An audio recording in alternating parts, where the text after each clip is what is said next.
Right now, kinetic chaos.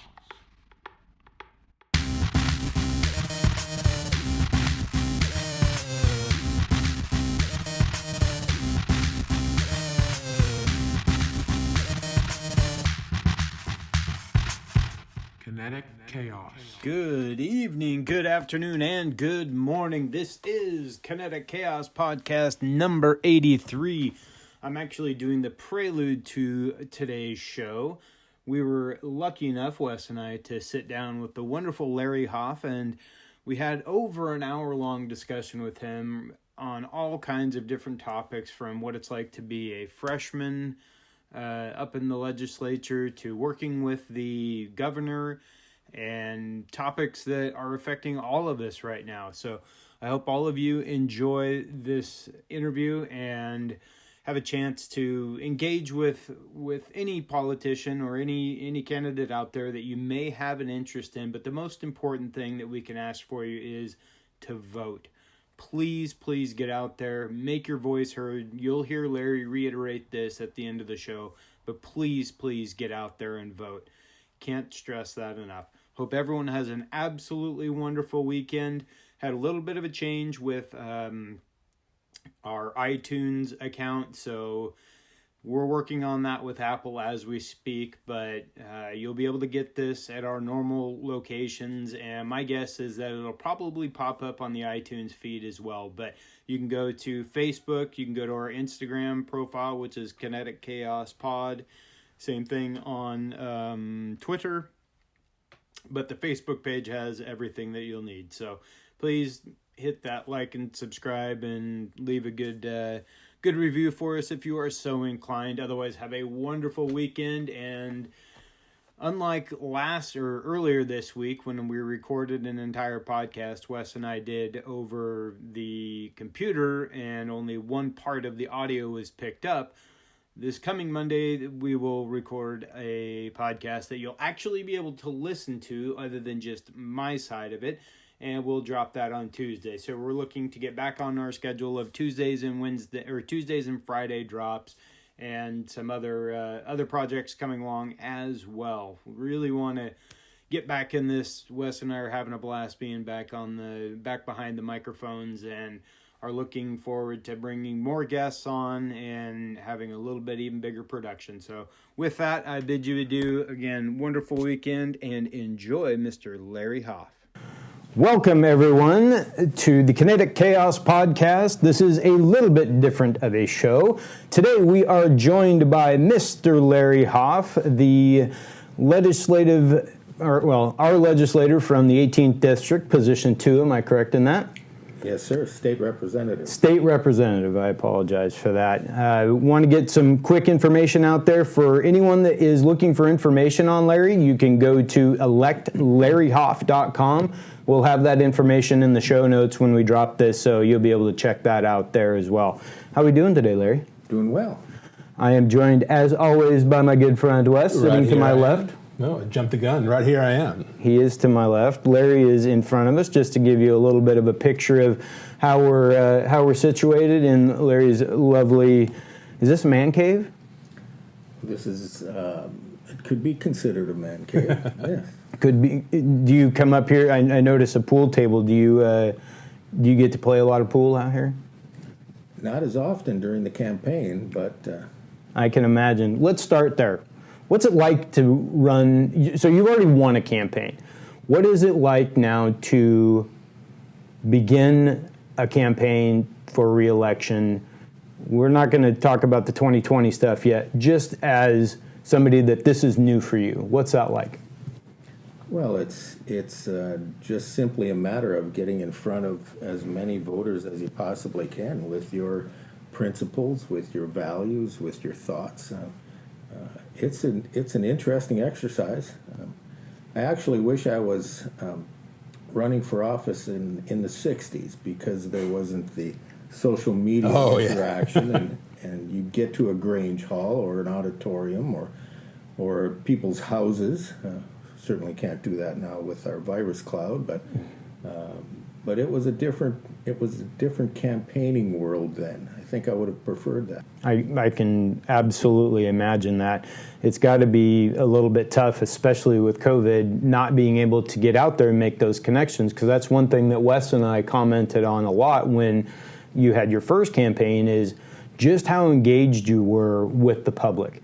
You were one of the few people, if not the only one, that I saw out there on a dang near daily basis, interacting with people, and not in a way that set them up to the constituent to feel like you were above them, but that you were one of them and that you actually had their interests at heart.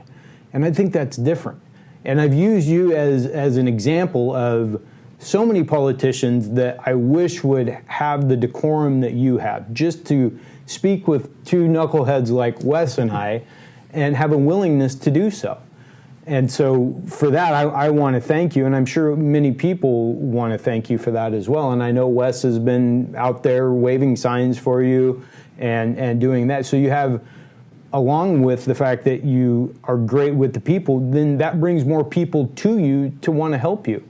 Well, it's important, obviously, to be available, number one. But number two, connecting with people is our job, whether it's a problem that they have or just a thought they want to share. It's how you connect with people, and that's I enjoy that a lot.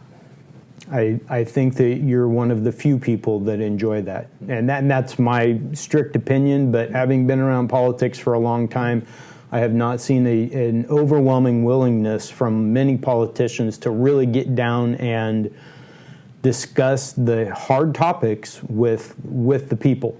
And the people that are in need of help, and people that just want to talk, because they see a politician and they've got an opinion. We're full of opinions these days, am I right? That's right. You got it. What do you got for us, Wes? All right, so hit you with the first question here. So now that you got a term under your belt, what surprised you about the job that you didn't know about prior to going to Olympia for the first time? Well, I think two things, actually. Probably the thing that I wasn't kind of ready for was really how the magnitude of the responsibilities struck me. I mean, when we're up there, every vote we take affects somebody's life. And that really struck me harder than I would have imagined just through the campaign. And of course, the pace of things is unbelievable. I mean, it's every day my meeting structure is kind of segregated within 15-minute segments, and have obviously everybody that has a concern about a particular piece of legislation or just wants to share a thought about another issue sets appointments with us, and we make them all. Our constituents, our 18th district citizens, get first priority, and then it's fill the schedule as we may. So I guess the magnitude of the responsibilities and then the pace of things were things that I just hadn't anticipated. For those of us that don't know what the ins and outs of a legislator is like, even down to the day, what does a day look like in terms of when you start your day, when you end? Is it something that is all-encompassing? I mean, I know that you're completely packed with meetings, but are you having to prepare for those, or aides preparing for those? How many aides do you have? Representatives each have one assistant. One, that's it. That's correct. One. And their job is full. They set all of our appointments and answer the majority of our emails. They have a jam-packed day every day. And our day varies between whether or not we're on the floor or we have committee meetings. It just depends on what the schedule looks like. And our day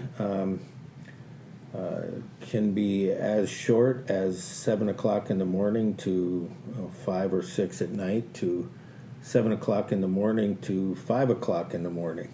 I mean, I've gotten off the floor before at 4 or 5 in the morning, and then back there again at 9 o'clock. So. No kidding. Wow. So some days when we have lots of things to talk about on the floor of the House of Representatives, it can be a long day. I can only imagine. Now, from the research that I've done on you, you were part of the Appropriations Committee, Labor and Workplace Standards Committee, and the Consumer Protection and Business Committee. Correct. Which one of those is your favorite? They're all my favorite. You have to say that? No, I enjoy them all, actually. The Appropriations Committee is where we hear all of the bills that spend every dime. So we get involved with the nuts and bolts of just about everything that happens there in the legislature. Labor and Workplace Standards Committee deals with people and the Department of Labor and Industries primarily, and all of the issues that surround employers and employees. So it's kind of in my wheelhouse. Yeah. And then, of course, the Consumer Protection and Business Committee.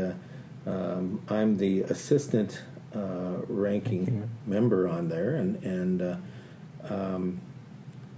it deals with contracts and business issues, and again, just something that I've been involved with all my business career. So I enjoy them all. I literally can't pick a favorite. So should you win re-election, would you get the option of staying on those committees, or is it all shuffled around again? Interestingly enough, there is a committee on committees. It's like having a meeting for a meeting. Yeah, and in the after the election, our leadership will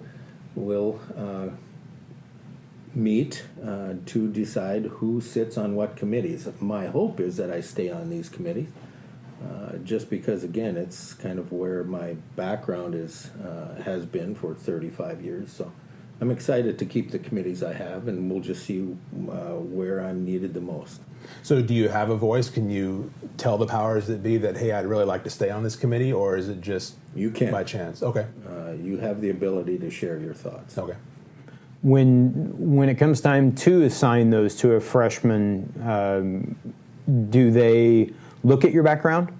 Do they say, okay, well, Larry has 35 years in everything from working with Dornbeckers to running Fiber Federal, Columbia Credit Union, and they take all of those, and that's why they want you on those committees, or is it just a flip of a coin? No, absolutely. There's logic in that. Oh, phew. Why would we ignore somebody's background? For example, if I had an education background, an education committee would be the right spot, or healthcare, whatever the case might be. Taking advantage of your background is vital. Absolutely. And it's one of those things that as we see you move forward, would there be a committee that you might have your eye on, or is it something that these three committees have enough of your time and you'll stay focused on those, do you think? Well, actually, these are the legislative committees. I'm on several others. I'm on the Joint Legislative Audit Review Committee that meets periodically through the year. I was just appointed to the state the Legislative Ethics Board. Really? So I haven't made a meeting yet there, but I just got that appointment.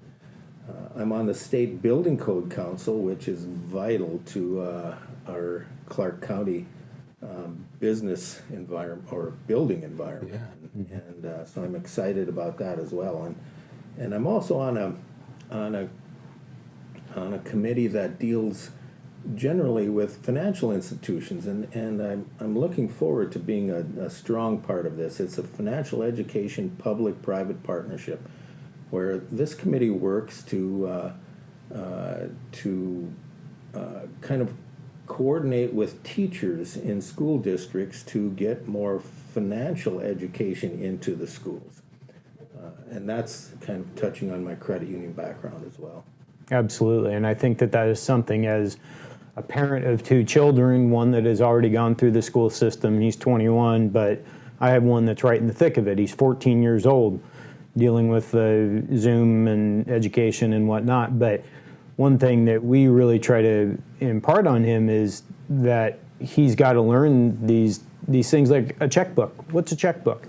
How are you going to, I know that we don't use a checkbook, right. but the idea that you're balancing your budget and things like that. Well, people still have checkbooks. I know. They're in the 50 and older range, I guess. But no, I'm joking. I have a checkbook. But to see that that somebody cares about that is something as a parent I really want to see, because financial literacy seems to be a major sticking point for the 18 to 30-year-olds.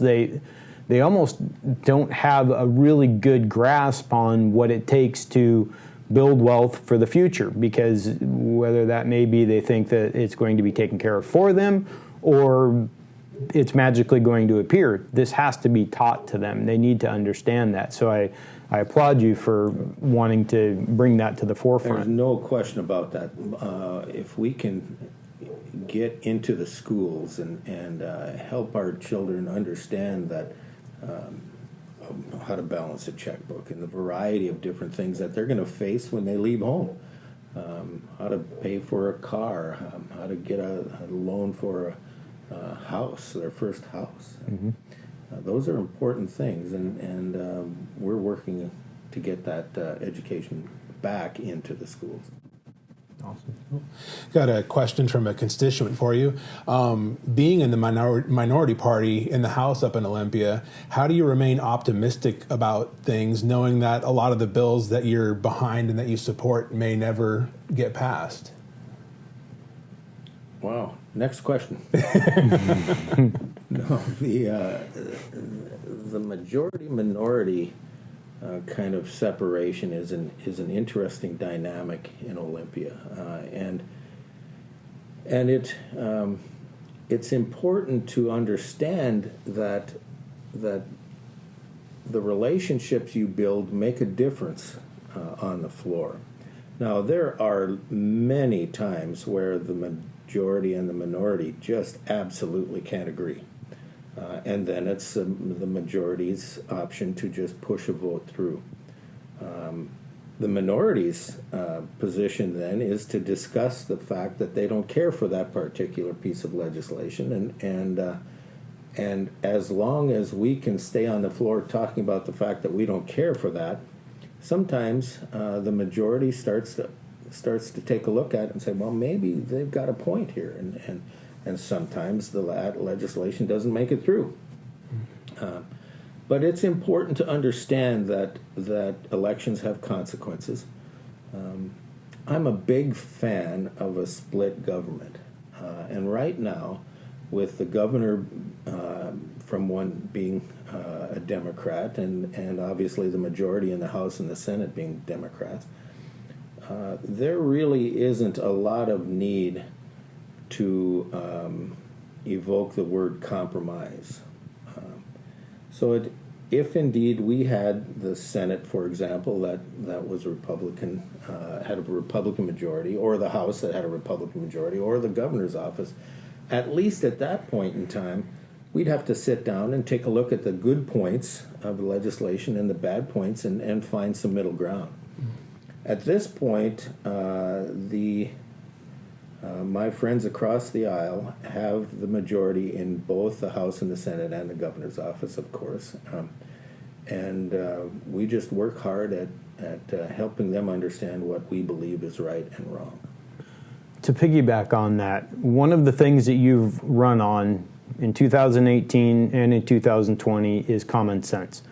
Wes and I, we try to base almost everything that we do when we're looking at all of these political issues that we discuss on common sense. When you are in Olympia, do you have hope, or is it actually there that common sense really is being used when looking at whatever is being proposed in the legislature? Or is it something that is hyper-partisan and has succumbed to what the national narrative is, that it's just constant fighting within our legislatures? Common sense at times has partisan implications. True. And what may be common sense to me may not be common sense to my friends across the aisle. And yet, I look at things through a conservative scope, and try to examine these bills and all of the pieces of legislation that go through with a conservative eye. So that's where my common sense kind of desire comes from, or common sense application comes from. So I'm not sure I can answer that question as specifically as my common sense makes more sense than somebody else's common Right. sense. But it's just how you examine the legislation, or how you think you've led your life, and coming from the financial institution world. I really take a look at numbers, and take a look at how it may affect my constituents, and then apply what I would suggest is common sense, and also a sense of logic. I think those two, my vote. yeah, and those two things kind of go hand in hand. Yeah. The logic and the common sense, and I completely understand. I guess I probably didn't state the question correctly when I was speaking about common sense. I just am speaking about it as a whole, everyone coming together and saying, okay, we're going to look at this with a little bit of an open mind and apply that common sense. And my hope is that the open-mindedness is something that is at the forefront of our leaders. Well, you would hope that's applied every day, but I know that there are days where hyper partisan issues or topics are just simply get our opposition or our approval, and the other side of the aisle's opposition or approval. I mean, it's just flat down party lines. Next question is, if you are reelected, what are some of your top priorities for the next term? Well, we're $4.5 billion short in our revenue projection, so the budget is going to be everybody's priority. Where do we find that money? As opposed to new taxes, for example. You can always raise taxes and jump into everybody else's wallet and pull out some more money, but that's just not the right way to go. I've been suggesting that we need to take a look at the nuts and bolts of our entire government, all of the agencies. I'm not sure that I've ever seen all of the agencies asked to implement a zero-based budgeting model. In other words, justify every dime they get, every program they have. Take a look and see if it's doing what it should have done. And if not, maybe there's a way to save some money. That we'd have to spend some money to do that. There would have to be a department. It's interesting how government grows within itself. Right. You'd have to have a group of folks that do nothing but dig into the basics of every agency. My friends across the aisle have talked about revenue solutions, and they're kicking around capital gains tax or specialized sales taxes, or a variety of different taxes that will generate more revenue to make up this $4.5 billion. I think that's the absolute wrong way to go. I think we need to take a look at how much money we're spending. In the past about 8 years, the budget has grown almost 80%. It's gone from $30 billion to $56 billion. So it's you can imagine that there may be some programs within that $20 or $30 billion that may not be useful anymore. It might not be doing what we suggested it needed to do. So it's time to really dig into, again, I use the phrase nuts and bolts, dig into the basics of all of the agencies and see if we're spending our citizens' money correctly.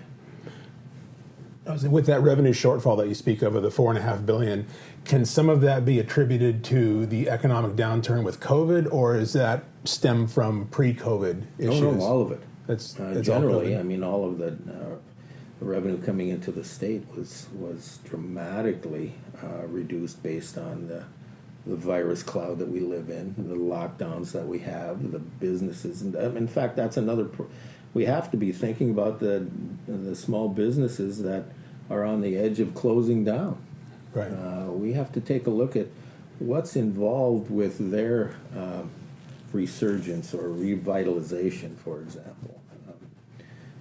So that's a more than a critical priority, probably for all 98 representatives up there. Mm-hmm. And here's another one.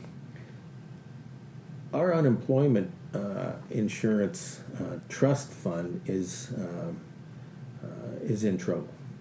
We lost a lot of money in a unexpected fraud situation, mm-hmm. and on top of that, we've paid out a lot of money in legitimate unemployment benefits. So, one of the questions that will come before the legislature is, how do we rebuild this trust fund to make sure that it sustains itself in the future? The look at it now suggests that employers may see an increase in their unemployment taxes. Well, what was the reason that they had to lay people off, or it wasn't their fault. It had nothing to do with them. It was the virus and decisions that our leadership made. So that is going to be a critical area of debate and discussion as we go on. How can we prevent this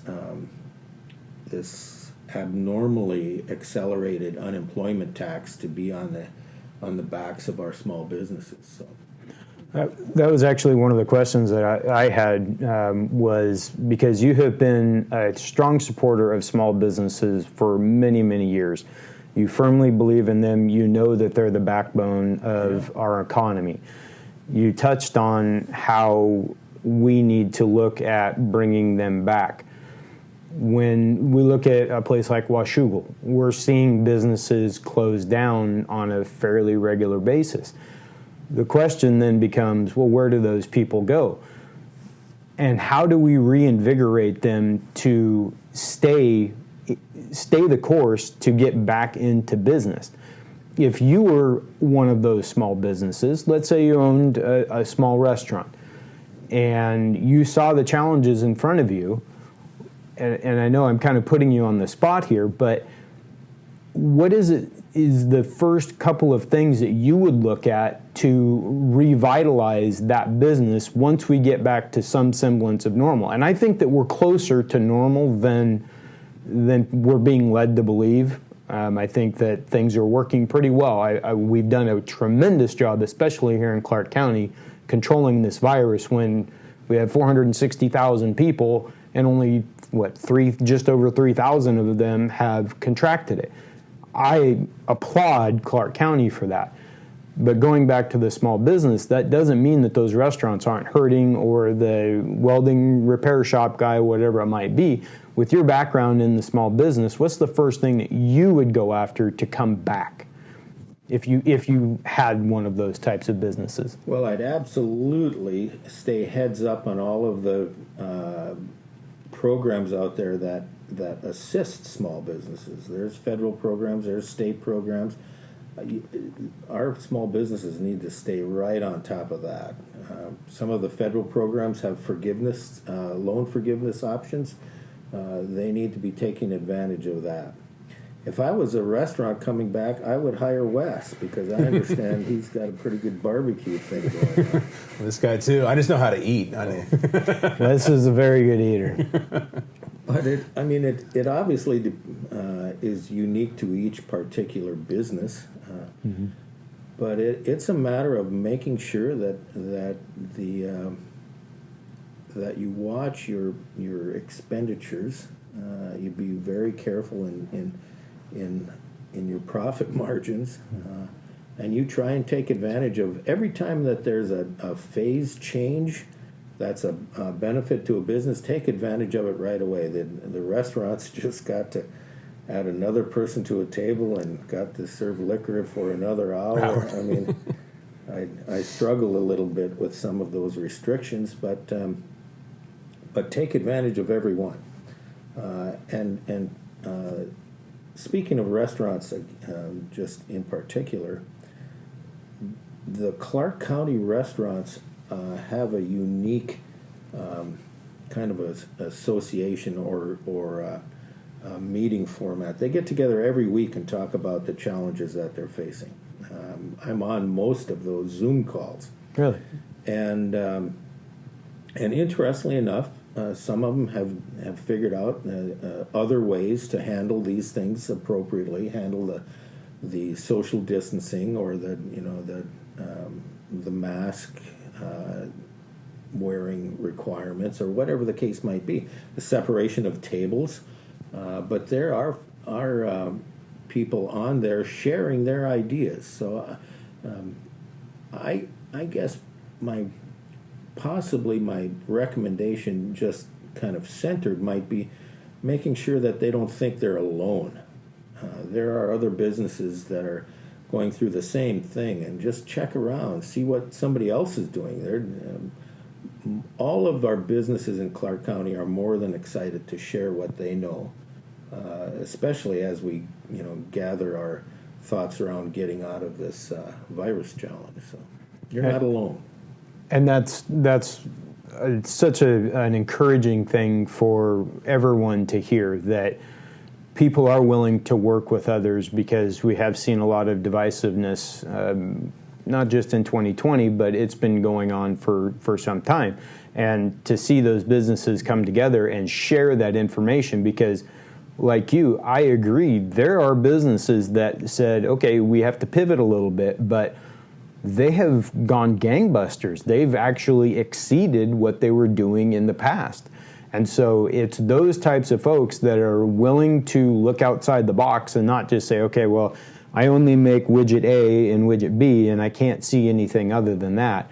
And it's words like that from important people that will continue to encourage them to stick with it.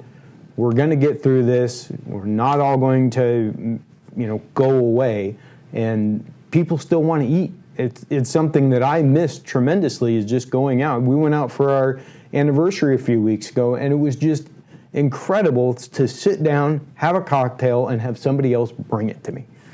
There are, you hit the nail on the head, there are a lot of businesses that are doing well. And then there's another segment of businesses that are just getting by. And then there's the tragedy of the businesses that aren't making it anymore. Mm-hmm. There are a variety of, just downtown Washougal, downtown Camas. Mm-hmm. You can just see the closed shops, the folks that put their life savings into a business and then aren't there anymore. They just couldn't last, and that's a tragedy, and one that it's going to take our nation quite a while to get back to where we were, and not just back economically, but I think back socially, back entrepreneurially, if that's a word. So people take a risk again, and they feel comfortable with really stepping out and investing some money in a shoe shop or a restaurant or whatever the case might be. It's going to take a while till we're comfortable with that again. Oh yeah, I've got plenty more. Oh, was it?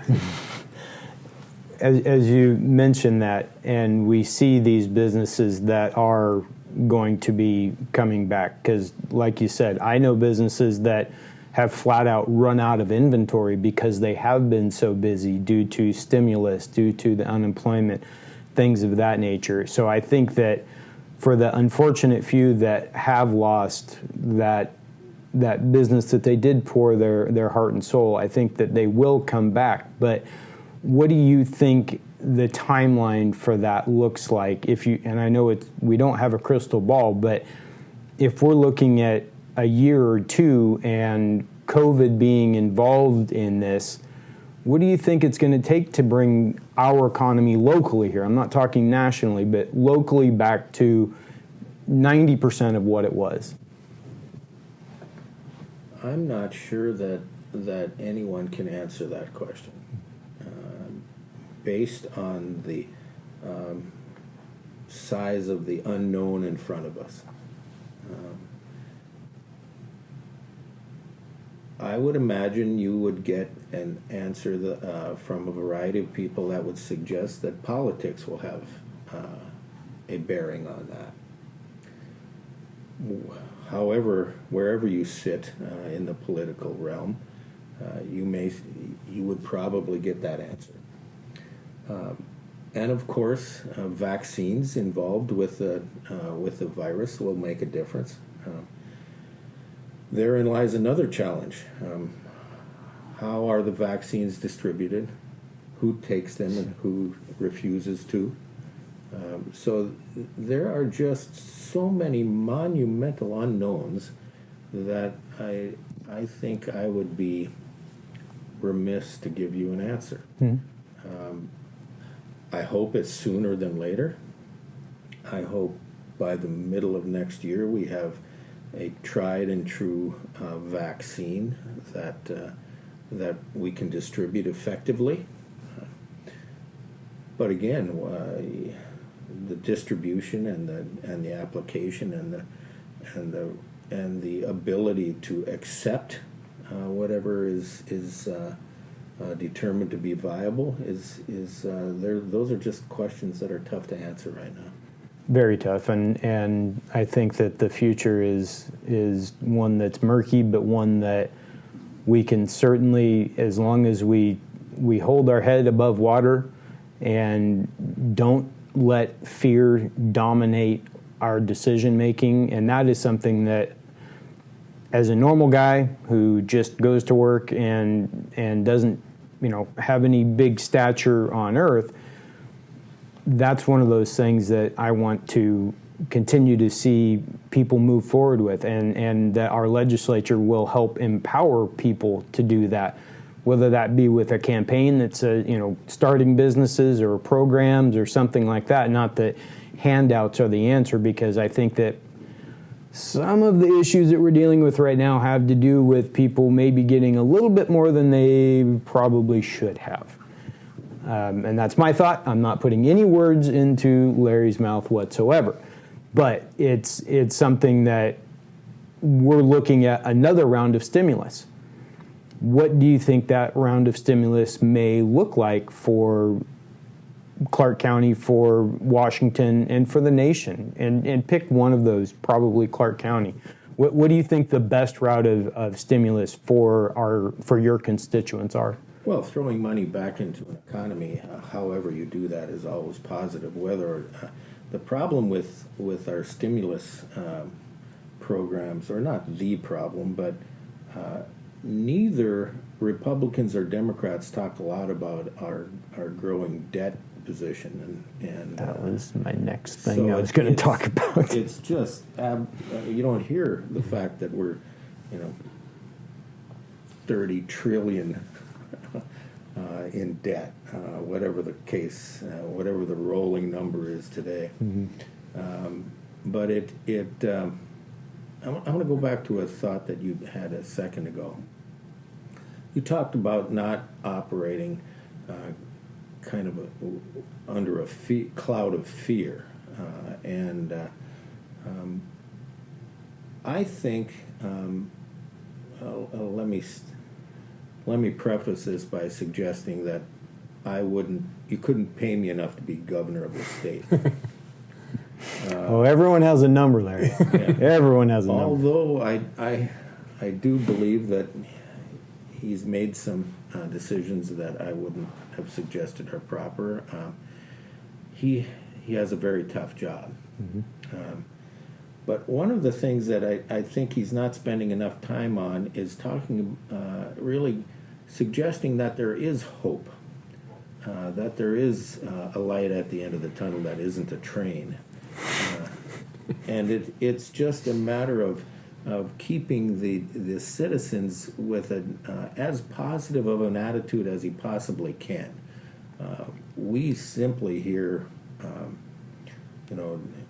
mostly we have to shut this down or shut that down and make sure you're wearing masks because the virus is spreading. Well, he's not wrong in a number of with a number of points, but I don't think he's spending enough time looking ahead at the economy, at the emotional impact that's happening out here, and that revolves a lot around the word hope. Mm-hmm. I think if he did more talking about we're going to come out of this, we have to suck it up a little bit, but he's he's talking more about the suck it up version than the lockdown and what we can't do, as opposed to how we can come out of this and in a positive way.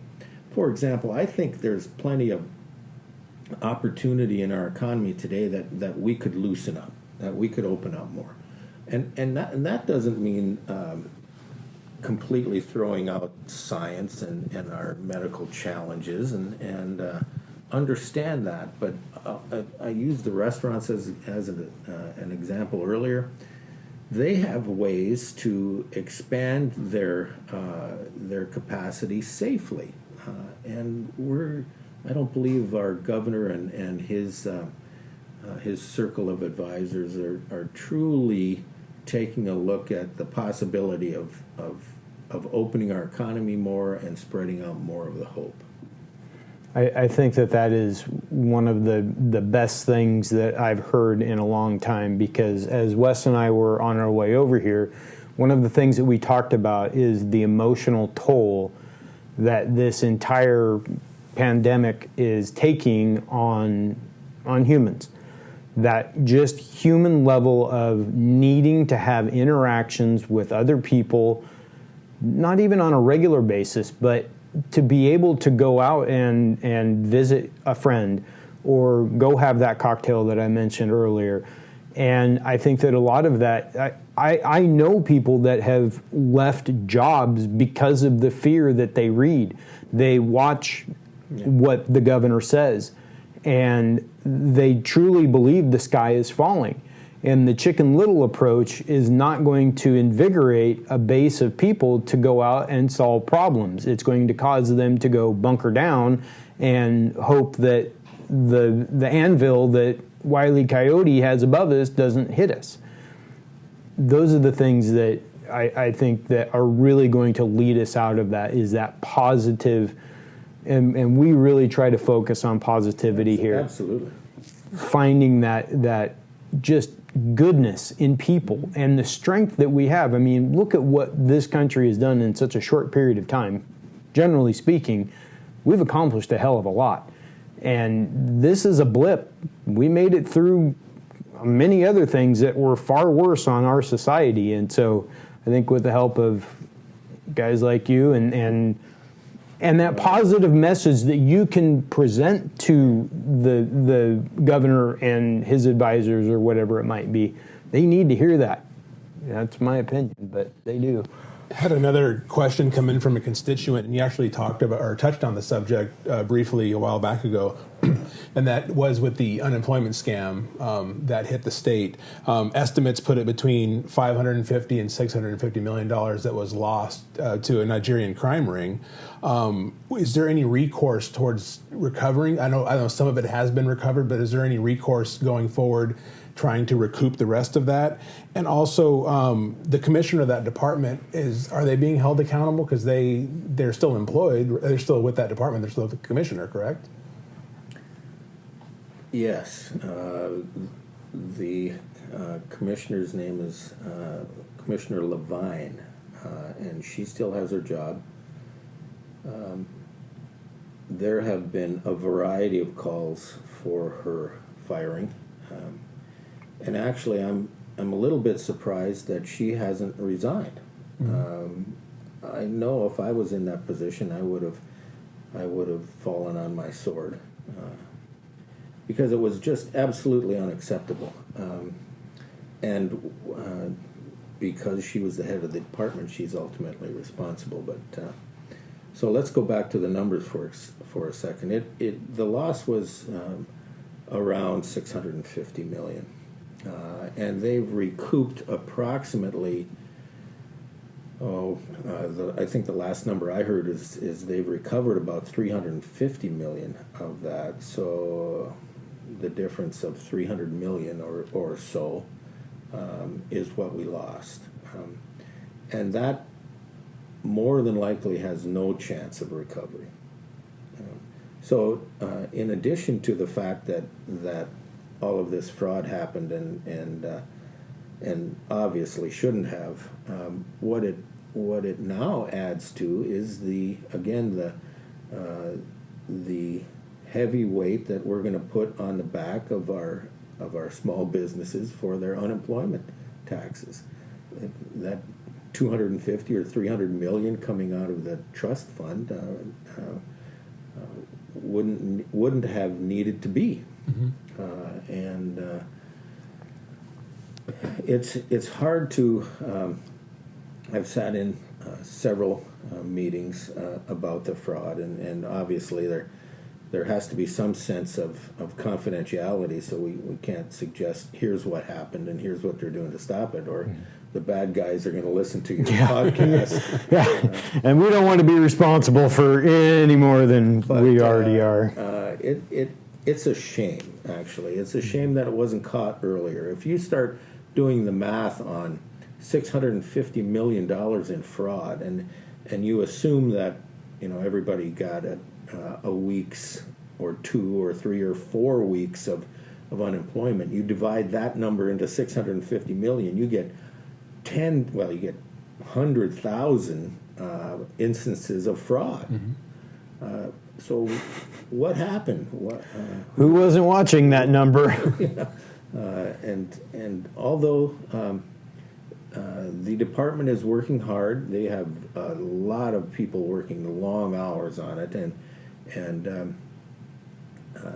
maybe the ancillary problem with all of this fraud was that legitimate individuals that had been laid off or lost their job because of the virus issue were having troubles getting unemployment. So they had to shut the whole system down and then kind of go through all of the claims one by one to make sure it wasn't a fraud issue. And so lots of our constituents suffered. We were probably spending, my assistant and I'm just pulling a number out of the air, but somewhere close to 60-70% of our time on unemployment claims, calling in and trying to get people through the corn maze of the unemployment department, and it's been tragic for a lot of folks. They haven't had unemployment for 3 months. They haven't received a check. Well, it's hung up because of X, Y, or Z. So we dive in and try and figure out what X, Y, and Z are and help them navigate, and have been successful for the most part. And it appears that the department is now they've waded through this mountain of past due claims, and hopefully that whole tragedy is behind us, and we'll start operating normally in a very heavy environment, but in a normally heavy environment. And that environment was obviously not something anyone foresaw. March 1st, we're all walking around happy, healthy, going to ball games, hoping for the sun to come soon. 13 days later, literally the world stopped. And so for them, I give them a little bit of grace in that, holy moly, you went from no problems to now a huge portion of your state is unemployed, and now they're all going to crash a system that was not designed to handle nearly the volume that it was. So, yes. And then the unemployment department got hammered. They couldn't have been prepared. In fact, if they were prepared for it, we were too heavily employed. Right. Right? So they have reasons to suggest they've gone through major challenges, but it's really kind of their challenges had a kind of a cloud over them based on this fraud issue. I want to ask you some fun questions, intermixed with this.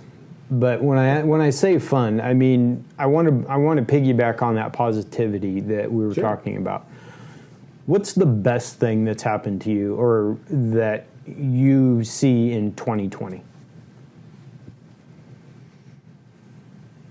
And it can be something small. I got a dog. I know a great one. My grandson is in kindergarten. All right. And I get to take him to school every day. He's actually got accepted to Kingsway. Very nice. And they are operating on the surface with very little to no problems. And I'm just excited about the opportunity for him to be led by a professional, as opposed to me or his dad on a computer. Right. And although I know our school districts are doing a great job as well as they can with online learning, it's just not the same. No. And I would bet every teacher would suggest that as well. Absolutely. So having my grandson in an environment where he can attend school as a kindergartner is probably one of the best things that's happened to me in 2020. What does that look like for those of us that have kids that go to public schools and they aren't allowed to go to the building unless they're in a full hazmat suit and they've been sprayed down? And anyway, what does that look like? How does the classroom setup look? The school day? Can you give us a small picture for those of the listeners that don't have a chance to understand what a school that is actually in session right now, how are they handling these things? And obviously we haven't heard of any outbreaks, seems to be working well. And can those things be translated to the public sector? Well, they certainly can be translated to the public sector, but again, it's not an easy job to have that responsibility.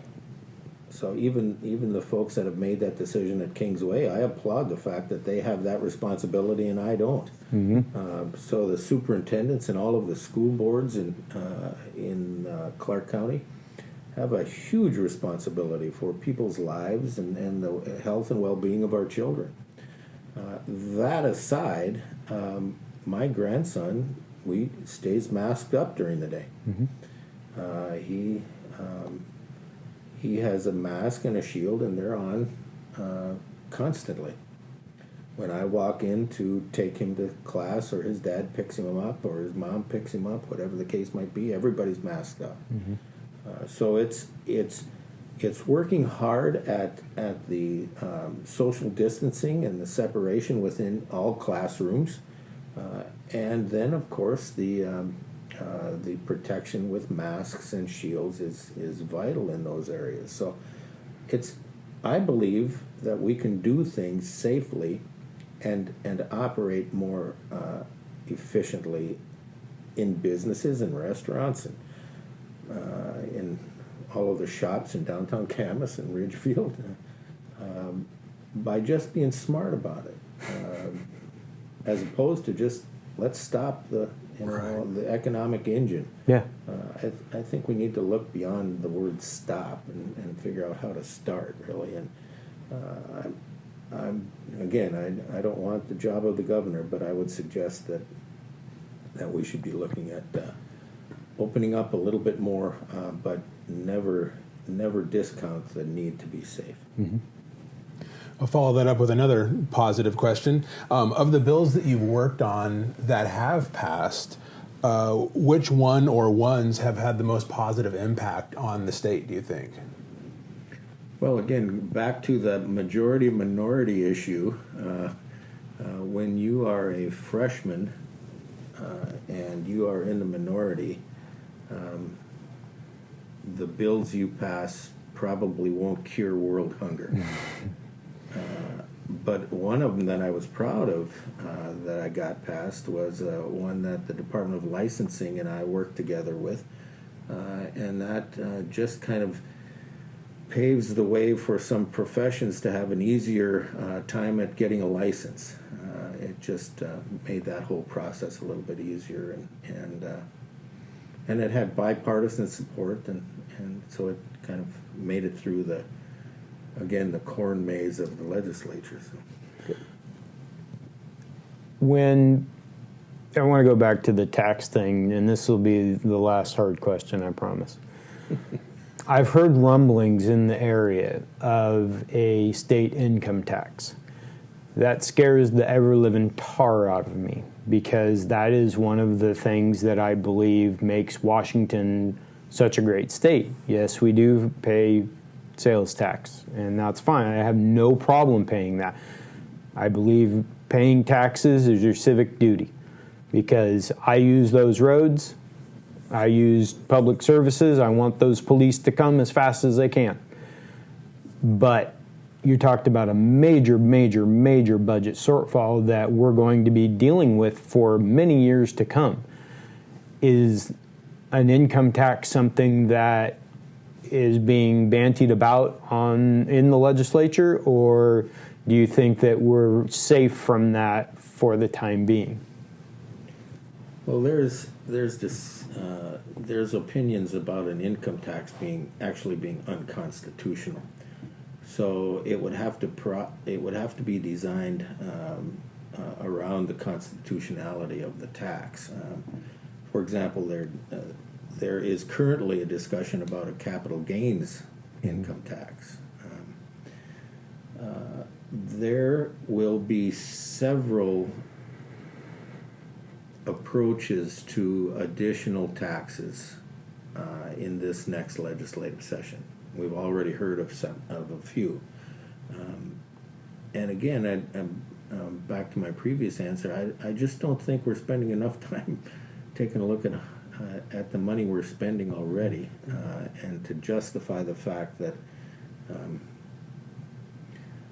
it appears to me, and again, I've only been in the legislature 2 years, but I've lived in the state for many. Mm-hmm. It appears to me that our state government just continues to grow and never takes a look at how to right size or downsize, and so it's not a function of anybody's fault. It's just the machine. The governmental machine itself just seems to kind of need to be fed, essentially, with money. Absolutely. Yeah. So it's a matter of really buckling down, and it wouldn't be an easy job. It wouldn't be an overnight thing. But if we don't start taking a look at how much we're spending on and what programs are viable or not, we're just going to continue to see this machine grow and grow and grow within itself. And then to support the size of this machine or growth, you have to find additional revenue sources. Mm-hmm. And that means taxes. There's just no way around it. So real estate taxes could go up. A variety of different business and occupational taxes could be increased. Capital gains could be taxed. A flat-out income tax might be deemed unconstitutional, but it's hard to say with our current makeup of our Supreme Court. So it's there's a variety of different challenges there. I can only imagine. You are an avid outdoorsman, as we have discussed in the past. You enjoy being outside.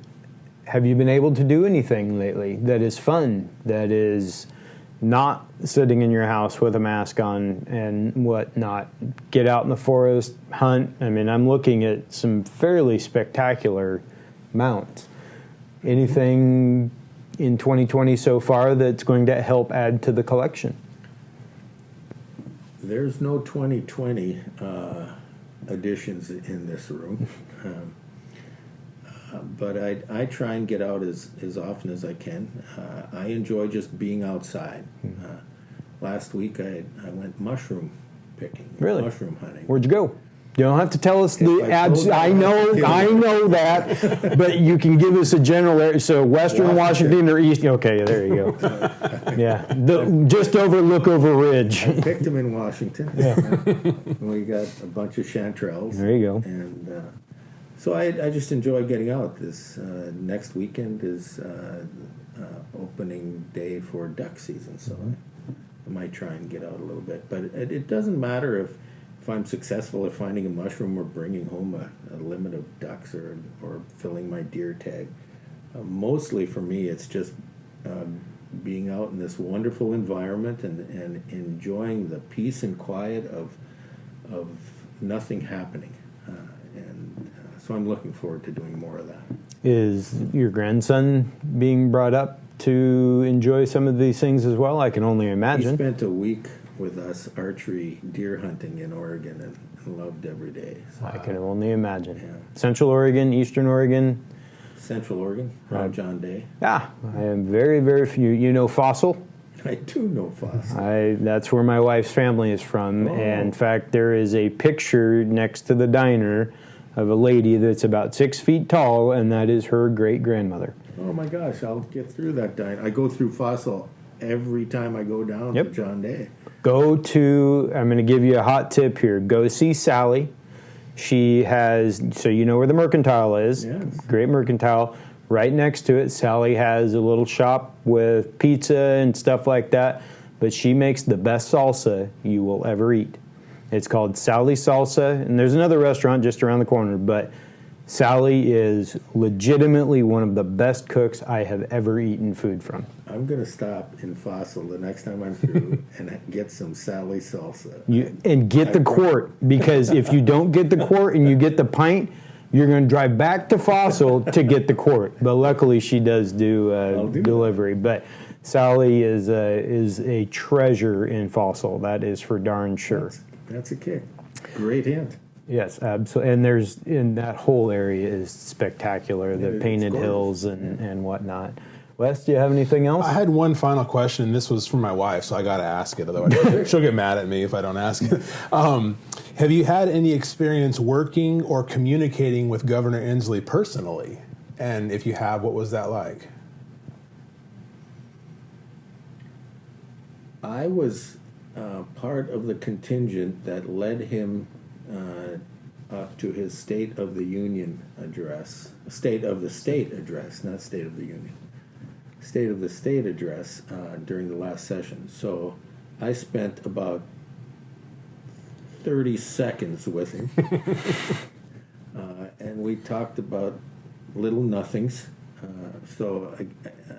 The true answer is no. I haven't. When I call the governor's office, obviously I get his assistance, and I'm not sure he has a lot of time for Republican freshmen. Mm-hmm. I'm not entirely sure he has a lot of time for Democrat freshmen, but being on the other side of the aisle, certainly he's got a big job, and would he take a phone call from me if I just kept working on it? I'm guessing he would. But sometimes I respect the job he has and the time he has. And so I spend a lot of time talking to his assistants and advisors, and we get a lot of work done that way. They hear from us directly, whether or not anything changes, but when we had, I think I got 2,200 emails from bowlers. Bowlers, like bowling? Yeah, when the bowling alleys were. Okay. Yeah. And so we, I made some calls to some of the folks I know up there, and so did every other legislator, and some of the restrictions were relaxed. When the initially, within that lockdown that you were suggesting in March, Governor Inslee stopped all recreational fishing. Why? Yeah, that was one of our biggest, my biggest. It made no sense. Why? You're by yourself, and you're literally socially distanced. It made no sense. So I worked on with a group of legislators, and we talked to his advisors and his assistants, and we sent him a letter, and Governor Inslee eventually relaxed that. They also closed the residential construction industry. We're very aware of that, aren't we? But the one particular constituent that we know. the bad news about that is public construction still continued. Yes, that's right. So it made no sense. So we were on the horn often. So does the governor call me every day about decisions he's getting ready to make? No. And do I call him? No. But we have contacts with his office often. That's awesome. Last question I have. What is the coolest part about being a state representative that doesn't have anything to do with actually the laws and stuff? In the last 2 years, what has been the coolest thing for you? Whether you met somebody, whether you got to take part in something, what do you think the coolest part of having that title? It's an easy question. And by far and away, the best part of my job is helping Johnny and Susie and Mary Citizen. They call us with a problem that they have with the Department of Licensing or their unemployment or whatever the case might be. And we make a phone call and a door opens and their problem gets solved, and that makes my day and just continues to be the you mentioned coolest. The best part of my position is really helping somebody. Mm-hmm. I'm not big on pomp and circumstance. You're talking to us. Well, no, this is the highlight of my day. Oh, thank you, Larry. But really, it's helping people. And if I help 10 people in the next year, or 20 or 500, whatever the case might be, I liken it to that one kind of story about this young kid walking down the beach and seeing a bunch of starfish, and he picks up one starfish and throws it into the ocean, and somebody walking by said, "Why are you doing that? There's so many starfish out here that it won't make a difference." He said, "It'll make a difference to that starfish." So it'll make a difference to the one person I help, and that's what makes my day. And we really appreciate that, and we hope that more folks in government would take that tact to help others before they help themselves, which I think is something that is a severe issue, but that's a completely different podcast. With that, Larry, we want to thank you very much. We wish you the best of luck on November 3rd. Any last parting words that you may have for everyone? No, I just thank you for taking the time. I enjoy the conversation, and it's important for everybody that hears this to vote, whether you vote for me or somebody else, or take a stance on one particular issue or not. Get out and do it. Let your voice be heard. Whatever your opinion is, if indeed you don't share that opinion in the ballot box or now at home in our vote by mail environment, it's important to do that so that again your voice can be tallied. So please vote. Awesome. Well, thank you very much, Larry. We look forward to the next time we sit down. I don't think this will be the last time. I enjoy that. Yeah, it's great to catch up with you. All right. Good luck, and have everyone. We're going to have a little bit of a final wrap up that we'll do post this, and I'm actually going to cut all this stuff out. So thank you, Larry.